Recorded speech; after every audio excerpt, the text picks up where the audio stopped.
it allowed me, these books in particular allowed me to pull in from every aspect of myself, my academic self, my activist self, the deepest part of my faith, the deepest part of my struggle, my history of trauma and overcoming trauma with, with through the grace of God. أعوذ بالله من الشيطان الرجيم. بسم الله الرحمن الرحيم. I begin as I always begin, in the name of Allah, whose grace I seek in this and all other matters. Assalamu alaikum. I ask Allah's forgiveness for the shortcoming of being human. It is my pleasure and my honor, and I definitely want to have some fun with this, to finally get an official chance to talk with my friend, Dr. Laury Silver, about her amazing book. So first, let me read the bio. Laury Silver is a North American Muslim, raised in the United States, but finally at home in Canada. Her research and publications as a historian of religion focused on early Islam, early Sufism, and early pious and Sufi women. She taught at Skidmore College and the University of Toronto. Silvers also published work engaging Islam and gender in North America in academic journals and popular venues, and was actively involved in the woman-led prayer movement and co-founder of the Toronto Unity Mosque. She has since retired from academia and activism and hopes her novels continue her scholarship and activism in their own way. She lives in Toronto under Treaty 13. Thank you, Laury. Please, can you tell us a little bit about your process in the composition of these novels? I think that sometimes when people are making such a huge switch, say from academia to sort of more popular, in some ways people think that you like it's all crap. You lose everything. But instead, what you have done is you have infused so much. Like every item on your bio, I could go back and talk about how the books demonstrate this. So, and I think that's such an amazing accomplishment. But it might have just been easy peasy for you. Can you just tell us a little bit about the process? Why for? How, I mean, it's quite a bit. So, just I know you talk about your books a lot, so I want to make sure that you have an opportunity to talk about it in a fresh way. So please. Actually, nobody's ever asked me this, so this is great. Sometimes people say, "Well, how did you go from academia to writing?" But people don't actually ask me the question about how the two are woven in together. And it's not easy peasy because you've read every draft and given me detailed notes, and sometimes a quick slap to let me know where I need to. I've really dropped the ball in areas and where I can improve, and I wouldn't have these books without you, or I might have them, but they would not be as good. So you know how crazy the process of writing these books is. But yeah, I think for me, I was exhausted by academia. I had lost my job. I was exhausted by activism in the sense that I had done my part, and it was no longer appropriate for me to remain in the spaces I was in, as there were younger people taking over those spaces. And basically I was just like, the ante up against the wall, and they didn't even really want the old aunties to be there anyway, right? So I'm like, it's okay, I did my part, I did what I could, and I happily sort of stood back. But that didn't mean that the impulses that I had, and the ways I thought about Islamic history and what I wanted to say, what I wished I could say to my students if I were allowed to speak in such ways in a secular classroom, or what I would have wanted to say at a khutbah, or what I would have wanted to say in any other kind of context. And I did do a bit of this writing on the Feminism and Religion blog, which may actually really mark the beginning of me thinking about how to talk about the really deep connections I was making between the history I was studying, as well as the way in which North American Muslims live, and the way in which we engage each other, and our shortcomings, and how we observe the past, and what we take from the past, and what we assume we must take from the past. That sort of thing, the kinds of traps that we fall into. And as I mean, we fell into traps, intellectual and faith traps, believing that things were one way. And then as you discover historically that there are these options and that there's this vast diversity, which nobody wants to tell you anything about, right? I mean, because, I get it, you want to keep control over your group, and you've got a particular line of thinking, and you don't want them making all these questions. You just want them to get at the point. I remember, if I can, excuse me for 1 second, I'm just going to forgive me. I remember being at a Naqshbandi gathering, and Sheikh Hasham was there, and somebody was quoting Al-Ghazali badly and saying that, Al-Ghazali says that prayers aren't worth anything. I mean, just, no, that's not what Al-Ghazali said. And instead of explaining to him what Al-Ghazali meant about empty prayers, and what one should be attaining to is this presence with God in prayer, he said, nobody should read Al-Ghazali. And I get it. He doesn't, so I get that the groups sometimes work in those ways, that it's better to limit exposure in order to make sure the majority of people are safe. We have this idea in Islam that one should remain, within these safe boundaries, rather than stray off and become confused about things. And let's be clear, some people do get confused about things and don't have the wherewithal or the energy or desire to clear up their confusion, and they don't have somebody nearby who can say the thing that they need to hear. And I remember when I was living in Morocco, my best friend, to be clear about what I mean about saying the thing, when I was living in Morocco, my best friend, who's a Moroccan woman there, she had a question. A young man had committed suicide and nobody would go to his grave, but she went. She followed, even though she didn't know him. She just had heard about him in the neighborhood, and she was so distressed about that. And she was asking me, well, theologically what? And so I was trying to answer to her that it was great that she went to the grave and hear these stories about, the prophet looking at people who committed suicide and forgiving them, and and all this kind of stuff. But all of that was just going this way for her. And she was becoming more and more distressed. And the more I tried to be smart in my answer, because I was a young graduate student, so what are you going to do, right? And a new Muslim, so I was a complete jerk. So listen, you think you know things. And so, she left and she went to the mosque nearby, and there was an elderly woman there who said something, and I don't remember now because it's been, a long time, over 25 years. An elderly woman there said something very simple to her that finished the question for her, and that was it. And she was at peace, and she knew that God did not hate this young man for committing suicide, and that he was going to be embraced with forgiveness. So, there's everybody, when they reach a level of confusion, they need a particular kind of answer. And we all need to be there. So some people need to have certain conversations. Some certain conversations would be problematic and other conversations would be helpful. And I'm not here to tell anybody what conversation they need. This is person to person, right? But for me, I personally, as a person, I need to know everything. Mm-hmm. I need to pull all that stuff in. And as I started discovering all the unpleasant things about the Muslim community and about Islamic history and about the people, the scholars that I held dear, that they had certain attributes that, that I was feeling on a level of deep betrayal about, that I could study more and I could come to answer those questions for myself. And so that led to a great deal of writing, including the piece I wrote on domestic violence, and the challenge that verse 434 brings to us as human beings. But I had yet to have a space where I could really bring it all together in a way that satisfied my natural desire to tell stories. And so, most people who know me know that before I tell any story, I say, well, this is true, but I'm probably going to do some Irish things with it to make it more fun. I will try to let people know ahead of time that I'm going to be fast and loose with the facts in order to get to the point.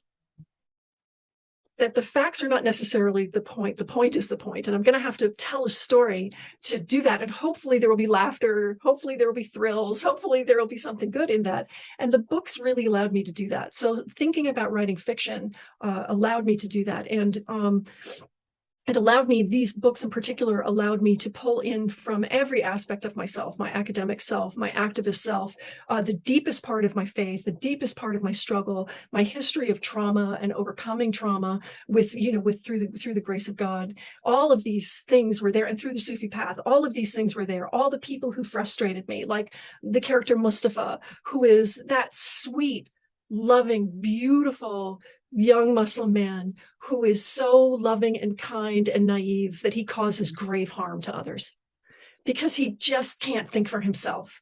Right. And so I created this character who's this person who I both want to like punch in the head and give a big kiss and a hug to.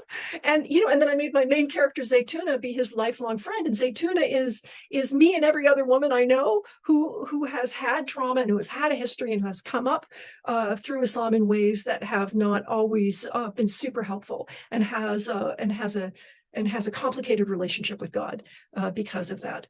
And I brought the two of them together in order to challenge each other emotionally and to challenge each other in certain ways. And one really strange relationship that I had, actually on a subconscious level, I didn't realize this until later, informed the relationship between Zaytuna and Mustafa, and not the romantic side. Let's make this perfectly clear. But I had this wonderful friendship, platonic friendship with Michael Muhammad Knight.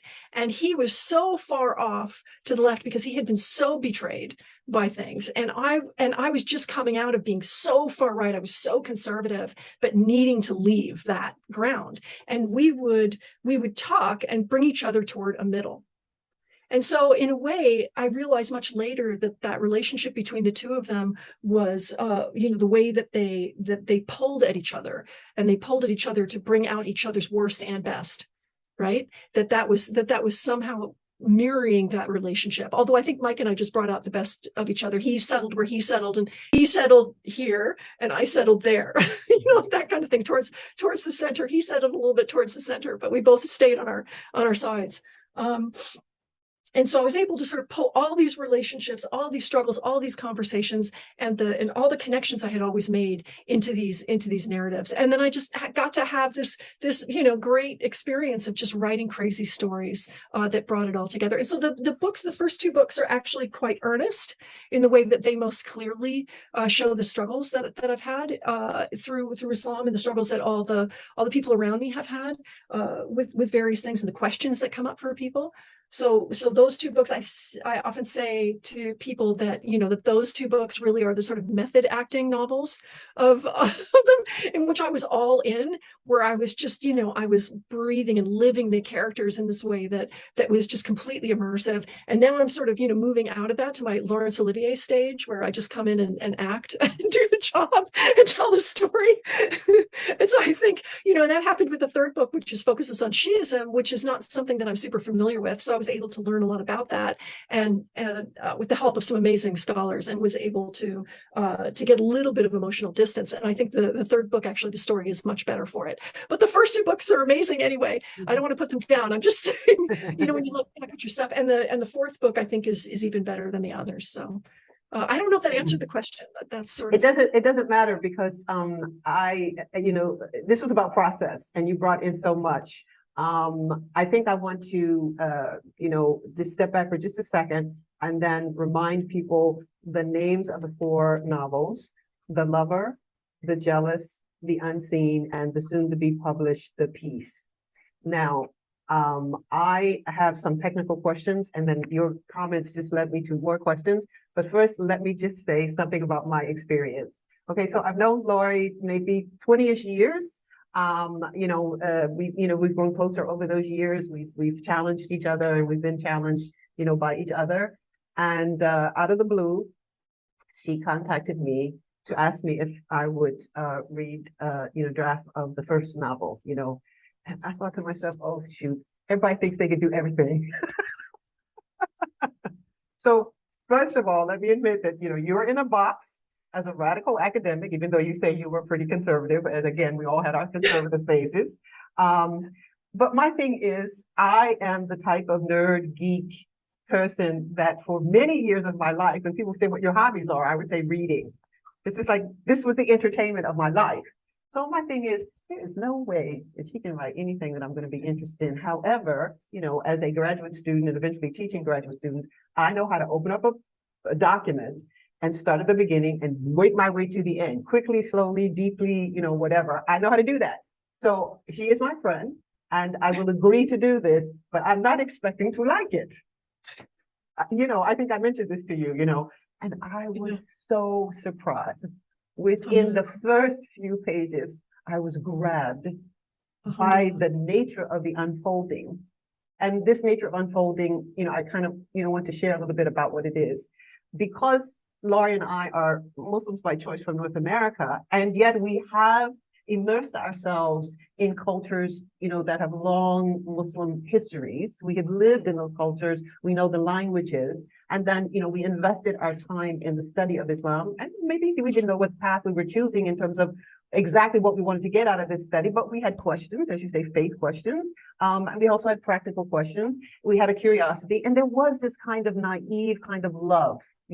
We had a kind of, Islam is this ideal thing, and we're going to put ourselves into it. And then we go into all of those messy places, messy academic studies, messy living amongst Muslims in Muslim majority countries. And, we go to all those messes, and there's a kernel of our love that stays in place. But in the meanwhile, we get like knocked around by so much of the complex realities. And yet in the end, we do come out where we, persevere.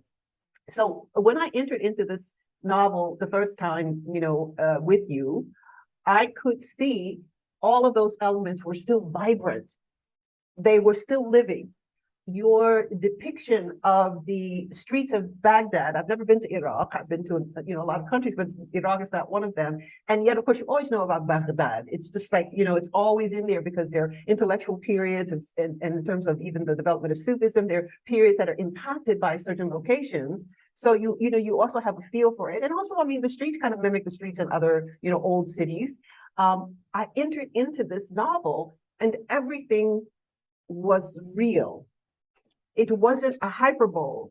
It was, like dirty streets. It was narrow streets. It was the smell of the market. It was, the exchange, and all of it was still real. It was still intact. However, the story focuses on certain particular characters. Now, these characters, in and of themselves, are also extremely real. They are real. I mean, they're props in your story, but the dimensions of not a single character who's a major character, the dimensions of them is never black and white. It's not a binary. They all have these complexities. And after a while, I just found myself, especially by the time you get into the third novel, I find myself invested in them and wondering what's going to happen with them. And that to me is absolute genius. I just want to say that part, your character development, my favorite novelist is Toni Morrison, may she rest in peace and power. And she never has a black-white character. They are so complex. You do have love-hate relationships with them at the same time. And I thought, how does somebody write that? Well, you have captured that in terms of your depiction of characters and the backdrop that you put it in, like the backstory for Zayn and for Zaytuna, the backstory for them continues to crop up, just like the backstories in our lives and our past and our traumas, continues to crop up, but in different ways. So first you have these robust characters, but also you have romances, and murder mysteries. Like, no way. So when people, want to know, well, what's in these books for me or whatever the heck it is, the thing is that the storylines are so robust.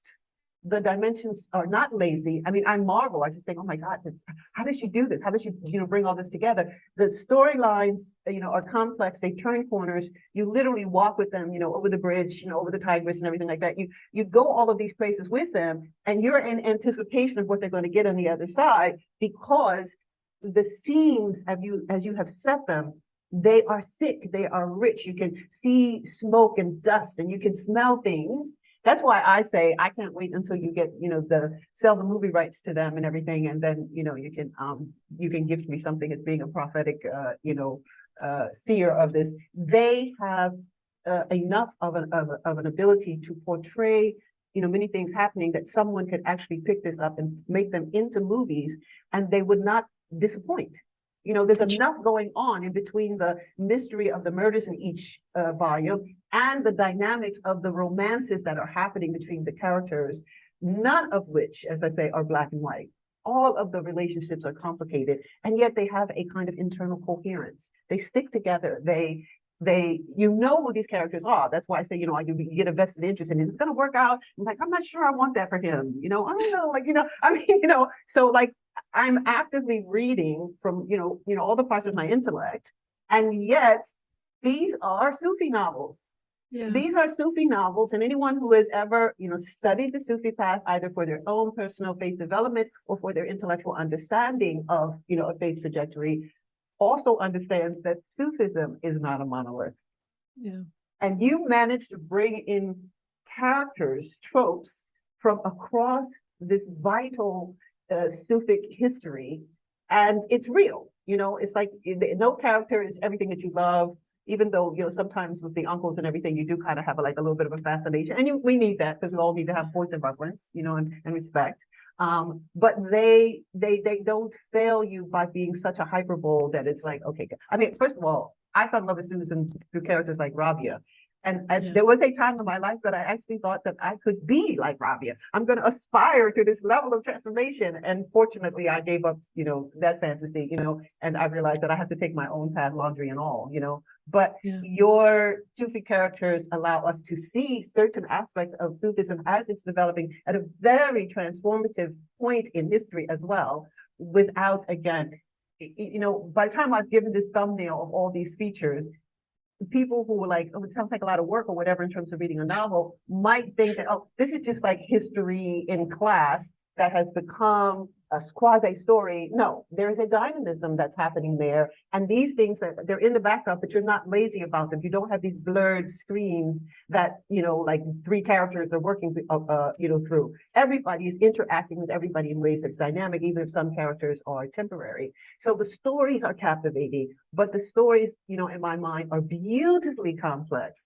I could pick up something and read it again another time, and I was like, wow, I totally forgot that was happening because I was so vested with another character, So, hats off to you because your skill in I'm taking you with me everywhere.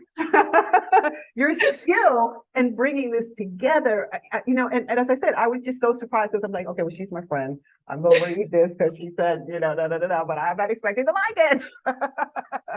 When you're like, as an academic, I'm sure, like, other people are like this too in their own areas, but like as an academic, when you're even just going to write an article, your brain becomes this weird multi-tentacled thing that is touching on hundreds of points that need to be made at various levels in the work that you're making, and those points each have points beyond them, and you're at the center of this extraordinary web of ideas and points that need to be made, and somehow you have to figure out what needs to be highlighted where, what order it needs to come in, how you're going to lay it out to make your point.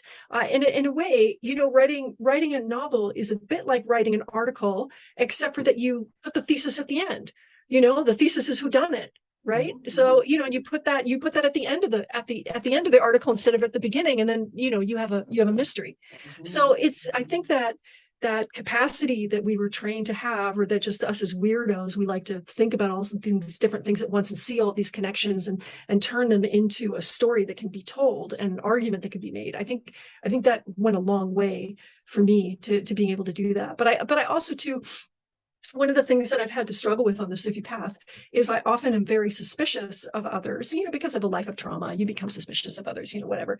But I'll see people and then I'll assume that I know what's going on in their head. I have no idea what's going on in their head, but I have very elaborate stories and backstories that lead to things in their lives that I don't even know anything about. Like I've created aunts and uncles for them and car crashes and all sorts of things. I just tell this enormous story, and you have to just not do that. But Ibn Arabi has this idea that there's no bad character traits, there's only bad objects. And so, to do that to other people is bad, but to do it in a novel is great.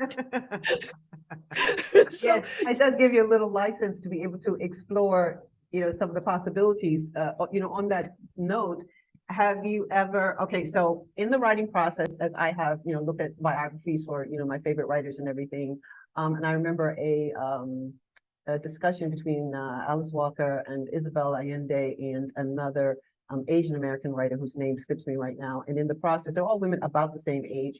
And in the process of them talking to each other about it, one of the things that they do say is that the characters take on a life of their own. And sometimes they call you and you can't ignore the call. You have to respond. Did you have those kinds of moments where characters not just called to you, but also they contradicted you in the way in which you thought you were plotting out how they're going to be represented in the novels? Yeah, I think Teen was the one. Teen is my favorite character in the novels, and because Zaytun is too close to home for me. And but Teen was like that. You know, I wanted to create this man who has to struggle with his masculinity, and I wanted him to find his way through, but I didn't know what that way through was going to look like. And I wanted him to feel all the feels of that Zaytuna was having because they're they're twin brother and sister, and they went through the same kind of trauma, and what happened as a result of that trauma. Where did that leave them? And I knew where I needed Zaytuna to go because she needed to go onto the Sufi path, but I didn't know where Teen was going to go with it. And Teen was always, for me, sort of a secular character. He was a person who's just like, okay, God, fine, whatever, I'm not into it. Enjoy that, but he loved all the Sufi aunts and uncles. These were the people who raised him and took care of him. And he took their advice as moral advice rather than as spiritual advice. And especially, Uncle Nuri, who really sort of knew how to talk him down off a rage ledge and taught him so much, and who remains a person throughout the books, who is always present for him in his life. I didn't know what was going to happen with him at all. And I let him just develop on his own. And at the same time, this is connected, believe me, I had introduced Al-Hallaj because I wanted to talk to people about why Hallaj, who is so romantic and interesting to us now, was actually quite dangerous and really a problem back then. And I wanted to show how he got people killed, not just himself. How his behavior was really problematic because it was a difficult time, and people sort of think ill of Junaid because he's sort of keeping his head down, but he kept a lot of people alive. By doing that and by enforcing that kind of normative behavior on people. But at the same time, I love Hallaj, but and I'm like, Junaid, and you're betraying Nuri, who's sort of, who's out in the streets yelling things and this kind of stuff. But I've got Hallaj there, and I'm showing this sort of negative side of Hallaj. And then a friend of mine who's another academic who loves Hallaj, and he teaches the novel, and he's like, why are you always so mean to Hallaj? And I thought, okay, all right, I've got to bring Hallaj back. And so, because we first meet Hallaj in The Lover, in a moment where he was always sort of inspiring riots, literally, in Baghdad. And so he's at a place in the Lover. He's in a square, and he's preaching this stuff that nobody can possibly understand what he's saying. And a riot breaks out, and Teen and Amar are there and have to deal with the riot. And Teen is having all of his reactions because he knows the threat this man poses to the people that he loves, the Sufis who raised him. But at the same time, there's a weird sort of hate pull between him. There's a hate sort of fascination between him and Al-Hallaj. That there's something that was brewing there. And so in the next book, I let that develop in my mind. And so Hallaj's fate and Teen's fate come to be intertwined. And I don't know. I'm afraid of giving spoilers. Okay, don't do it. Don't do it. I won't give spoilers, but their fate became intertwined, and I let Teen tell me what he wanted, because Teen was very much like, I'm gonna let this happen, but I don't want it to happen.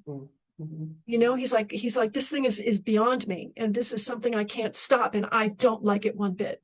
And I had that from him, and I followed that. I think the characters really do come alive. I mean, and Zaytuna is alive for me in this very, very subconscious way, and also in the lives of so many people I know. So she was more irritating than I wanted her to be. Some people have actually put down the book because they find her unsympathetic. But I was teaching. She's in our common parlance, she's got PTSD. And I was teaching a class one day, and I'll leave all the details out for privacy's sake, but one of the students in the class was a survivor from a school shooting. And she said that that she felt Zaytuna was her, and all the anger and all the ways she's hurt people. That people don't realize that people with PTSD become enraged and hurt the people that they love the most and who are trying to protect them the most. And she felt like, I mean, when I'm describing Zaytuna's PTSD, she's walking down the street and she's feeling mud slap against her feet. Like if you've got PTSD, you remember these moments so strangely, right? You remember a drop of dew on a blade of grass. When something horrific is happening, you don't remember the thing that's horrific that's happening in that kind of precise way, but you remember these details in this very precise way. And I gave that to Zaytuna, and so the student was very overwhelmed by that, and in a good way, to see also too Zaytuna's making progress away from that. So in a way, Zaytuna was much angrier than I meant her to be, but she's appropriately angry, and she's certainly probably less angry than I've been, and less rageful than I've been. But some people find her to be a bit too much and aren't willing to go on that journey with her, and I totally understand that. But that as well depicts how robust are the characters.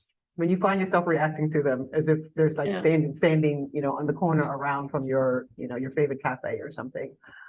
Speaking of that, I note that you you don't have a kind of monolith of characterizations with regard to issues of race, ethnicity, and also with regard to their gendered identities in the world of toxic masculinities and that kind of thing. Can you talk a little bit about the process of I mean, clearly from our time in North America, for example, we have encountered identity politics evolving in such a way that these things continue to be complicated and recomplicated. But then how do you do that in a novel in a way that is inviting and not stiff, One of the things that Laury and I talked about, for example, is that for the characters who are darker, she gave more physical descriptions than for the characters who are lighter. And I said, well, if they're character and character, there should be equal amounts of descriptions of, one of my favorite novelists is Nora Roberts, who has the whitest white people in her books. I love her books, but they have the whitest white people. And yet she describes them, but you never described, the white characters or light characters as what you describe the dark characters. And I said, that means that you're not considering both characters equally. And, you said, oh yeah, that's, an interesting point. And so, you iron that out. But in terms of your choice of, such robust ethnicities, as well as, this matter of, masculinity and femininity, those are two different matters. But in terms of those, how did you make decisions to include, and at the same time, how were you challenged by trying to make sure each of these characters remain full-bodied as they also, have romance and murder adventure. So, talk a little bit about it's. I don't have any questions. It's more fun. So there's always as we've talked about, there's all these different levels going on in what I'm trying to do. And so number one, I just needed to reflect the history of the moment.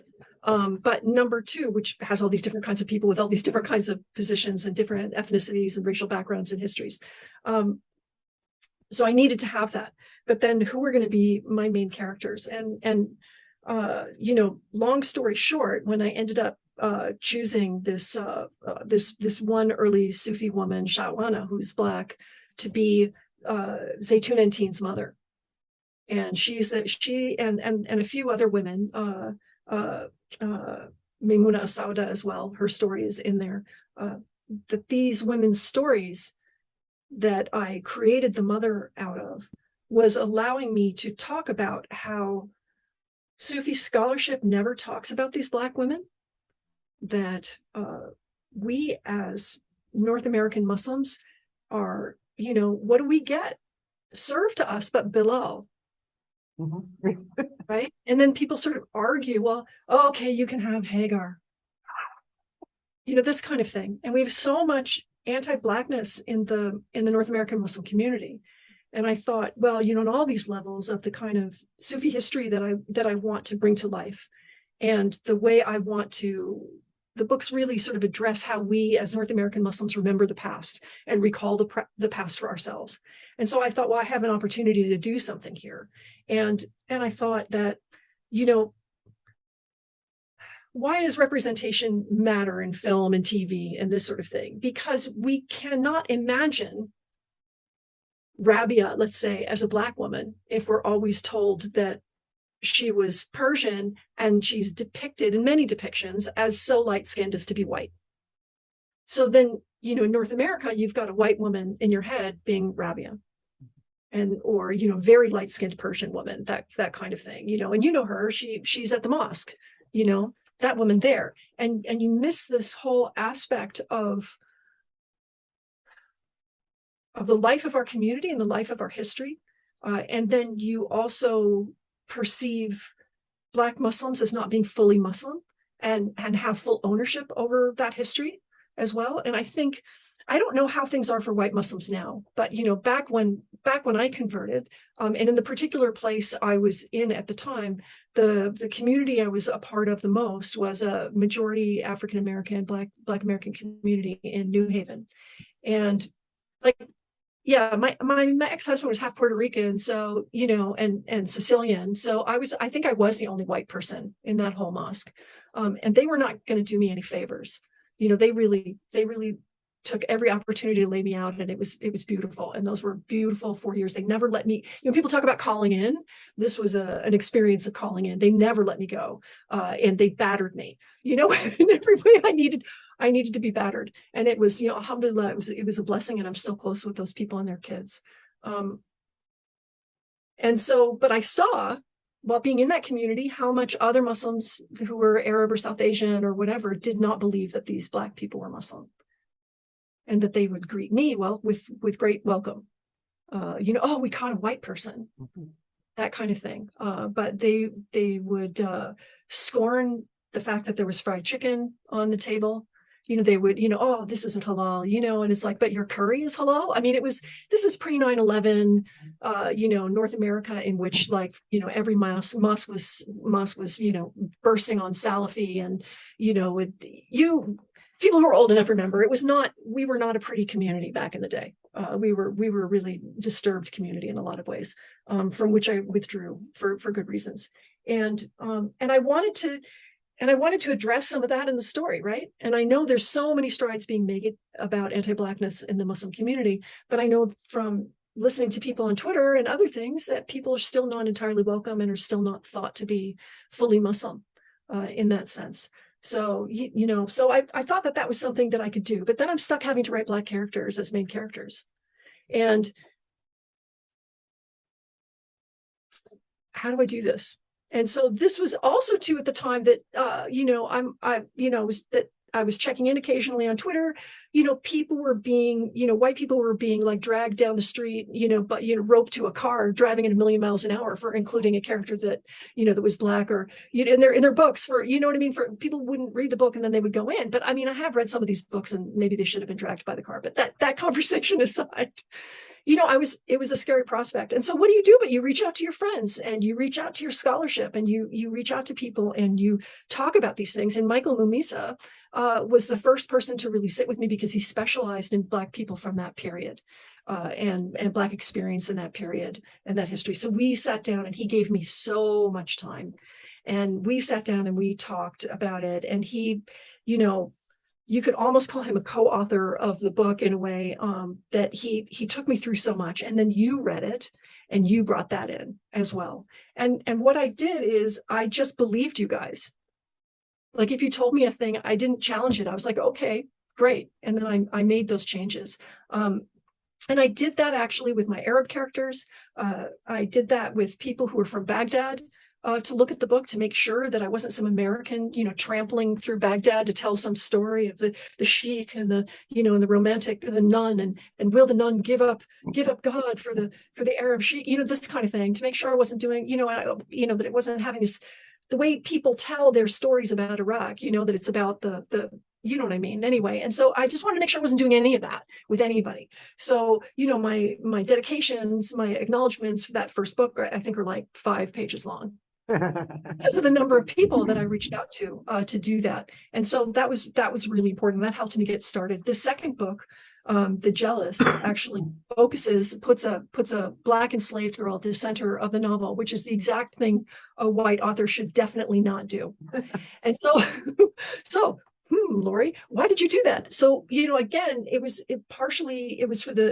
in that case, I was responding very strongly to Jonathan Brown's book, Islam and Slavery, and responding to it negatively in ways that would make Zaytuna blush for the kind of rage that I was feeling while reading it in various ways. And that, I don't know what his intentions were, but it has become a touchstone for white supremacist incel men in Islam, in contemporary Islam.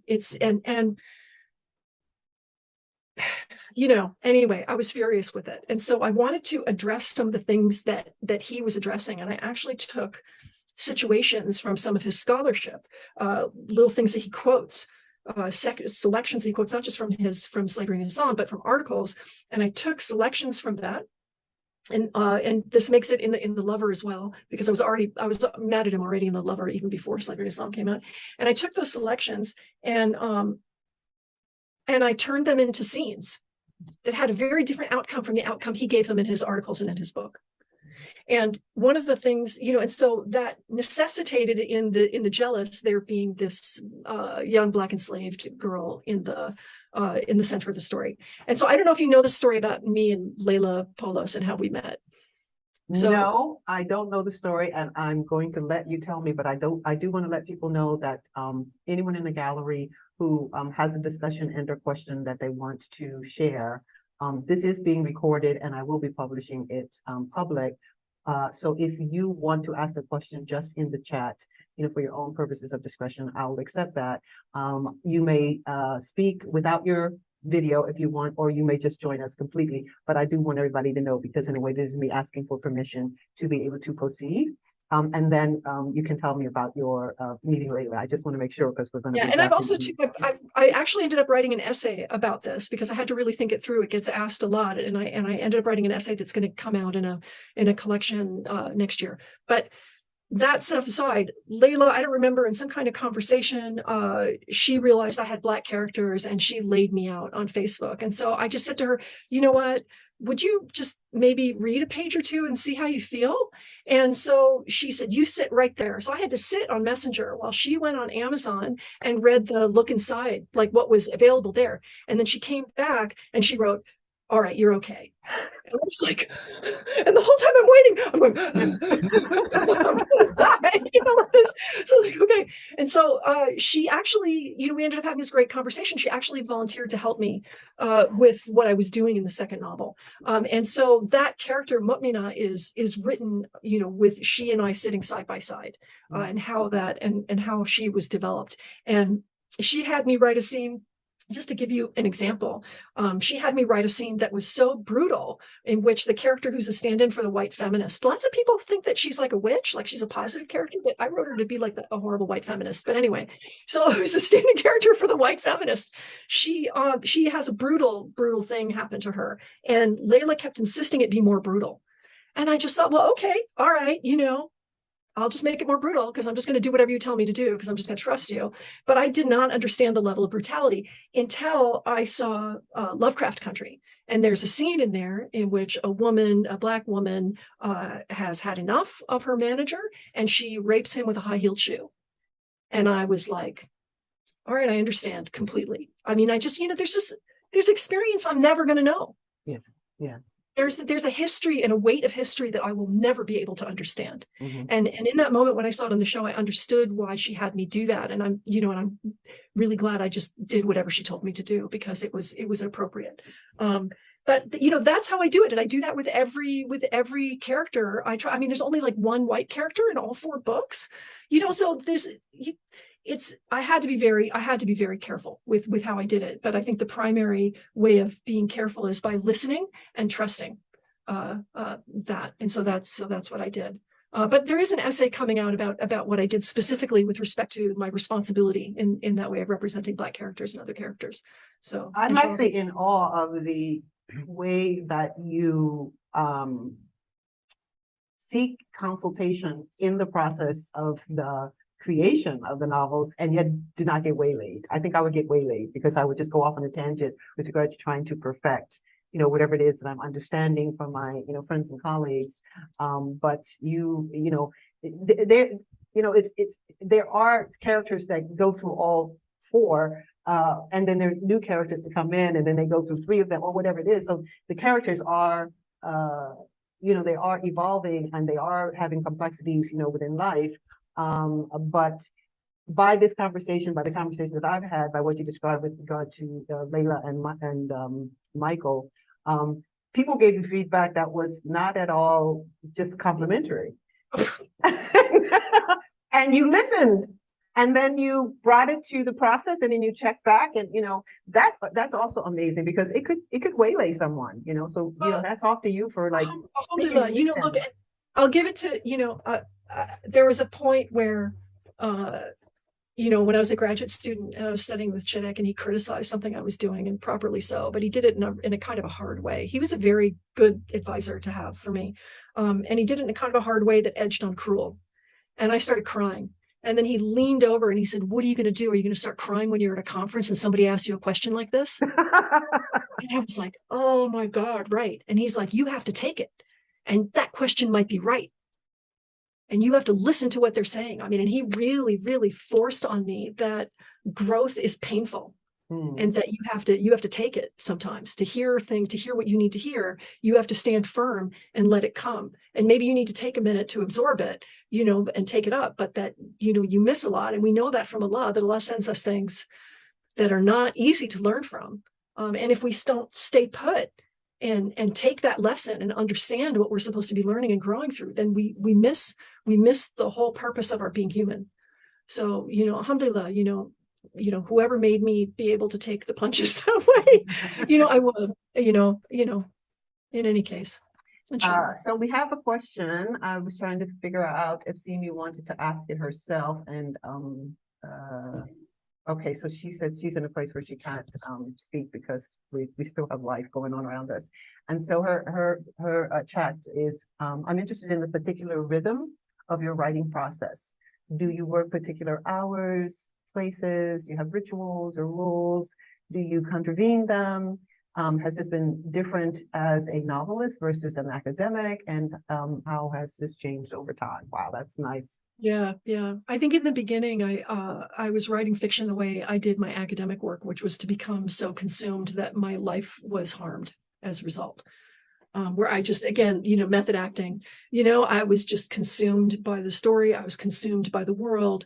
I was consumed by knowing every little fact of things that was never going to go in the story, all the things that I needed to know so I could just say the one thing. As an academic, you got to know a ton of stuff just to say one thing, right? So I had to know everything about, what kind of dung would be on the street to be able to just write a street. This kind of thing. And I became consumed with the research, and I became consumed with the writing, also because I had no idea what I was doing in writing. I had written a novella before just to check to see if I could do it. And we all agreed that I should go ahead and try this, but I didn't know what I was doing. I didn't know where dialogue tags go. I didn't know about head hopping, that unless you do that really, really well, it's bad. I mean, alhamdulillah, I did it okay in the first two books, but you'll notice by the time I get to the third book, I'm not head hopping anymore. Every chapter has a person's perspective. So I was learning. And so that learning also was very consuming. So I was trying to do that, but then I would get consumed by being in a room and walking around the room that I was describing and feeling what everything was feeling like, and imagining myself being Teen or Zaytuna or Mustafa or Yıldız or any of these people, and just trying to see how they felt in the room. And then I would go to my husband and I would say, well, after I would come out after 10, 12 hours of this, I would come out and I would say, well, this is what's going on. Read this page I wrote. And he said, he would start laughing, and he was talking about listening to people. He would start laughing. He said, why don't I act out this scene for you? And I'm like, okay. And then he ends up twisting his body into ways that human beings can't work. And he said, that's what you described. I was like, oh my God, I don't know how bodies work in a room. And he's like, you don't have to show the 5 steps to the cabinet. You can just have her be at the cabinet and take the thing out of the cabinet. So because he was an actor, he was acting out my scenes and showing me how horrible they were. So then I was learning from him about how to write people in that. So I was completely and utterly consumed for the first 2 books. And the third one, I started to become a bit. I started to feel a bit more confident in what I was doing, and my writing day shortened. My research was still consuming, but I was trying to shorten it so that I was actually eating at proper hours and going for walks. And now I'm at a point where I write between the hours of 2 and 5 days a week, and that's it. And I do research whenever I feel like it. And sometimes I write a chapter, and I write, okay, you've got to use so and so's article for this, where he cites that guy saying X, that goes here, and then I just keep moving. Whereas before, I would not have been able to keep moving. I would have had to research all of that in order to just get that scene down. Whereas I know I'm going to be able to come back to it. So I've changed a lot as I've learned, and now I know where dialogue tags go and how people walk. Well, I'm still in awe because I mean, I might as well make a comparison that will sound as outrageous or heretical for those who think, that's all I do. And that is, I try to tell people with regard to, reading the Quran, or, introducing the Quran from like really out of the blue, to students, undergraduates, or whatever, I said, it's not so much whether or not you believe in that process of wahy or revelation, or, that there was a person who, actually, God spoke to or whatever. It's not so much that part, but it's actually what is in it. And if you read the Quran, and if it tells you to cut your arm off at your elbow, and attach it to your forehead, you could say, okay, well, this is nonsense. But if you read what's actually in it, the substance of it is fascinating. And as you know, for me, after 50 years, that fascination still continues, alhamdulillah. But the one thing I think in terms of, reading your novels is that you're not lazy. And I really appreciate even here learning, how the process, changed for you, and how you kind of like honed in your skills and all that kind of stuff, but you still managed to retain, the life of the historian, the life of Laury going through, her own traumas and continually coming to the unfolding of your own identity as a Muslim. I just want to say that I love you. I'm so happy you're on the planet. I can't wait until you sell millions and millions of copies and get the movie rights. And then I can say I was the one who said that's going to happen. These are amazing novels. I recommend them highly. They're very engaging. It's not just, another academic book. And yet it's now being used in academic settings. So, for our last little tidbit, can you tell me a little bit about how you have shared with some classes and, how they become teaching tools? Yeah, I think so. So the lover is used most, and I realized after I wrote it, I was like, oh God, I just wrote my Intro to Islam class as a novel. So I thought, oh, what have I done? But so it works really well in Intro to Islam classes. It also works really well in interfaith environments. I've had people reach out to me and say that Christians didn't understand that Islam had love in it, that love was a thing, that God had love. But it allows, and it allows, you one of the things that it does is that it brings, you stand up in front of a group and you say, well, Hadith is studied like this, and this is what is involved in this kind of selection from Hadith, and these were the tensions between these different groups. But I have it in a fight scene between some Baghdadi women about ready to, to beat up two extremist Hanbalis, and then Mustafa, the sweet Sufi Hanbali coming in and trying to stand up for the women, and, and all of them sort of scuffling. And I give that whole thing about what Hadith is and how it works in that one scene. And so it's working really well for when a professor puts that stuff together, and then the students read the scene, and then they get a sense of the dynamism of the diversity and the discussion and the arguments as they're laid bare in these situations. So that's worked out really well. People are starting to teach the Jealous, which I'm very happy about. It's a bit long to assign. It's about 400 pages, but Mehdi Taraj consistently teaches it because it deals with masculinity so much. So that's something that he really enjoys, looking at the critique of masculinity that's in there. But I'm also going to be reading it. Zahra Ayyubi is going to be teaching it this year. And in particular, she really wants to pull out some of the really ugly stuff that gets brought up in the Jealous, and sort of and bring that out within her class. So I'm going to be going and visiting that, and I'm pretty excited. I'm going to Queen's University in a couple of weeks just to do a reading, just like a lit reading during Islamic History Month, and not being treated as a professor. So that's pretty exciting.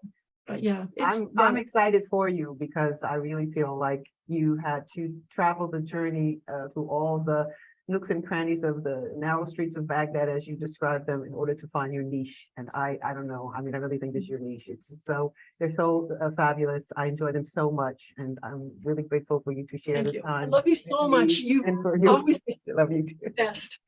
Yes, and thank You're an you all inspiration, for and your kindness joining. and generosity. I am going to share this first exclusively with the Patreon page because they support my work and give me the capacity to do things like this. And then after a week, it will be made public. And so you all have a chance to continue to share it and read the books.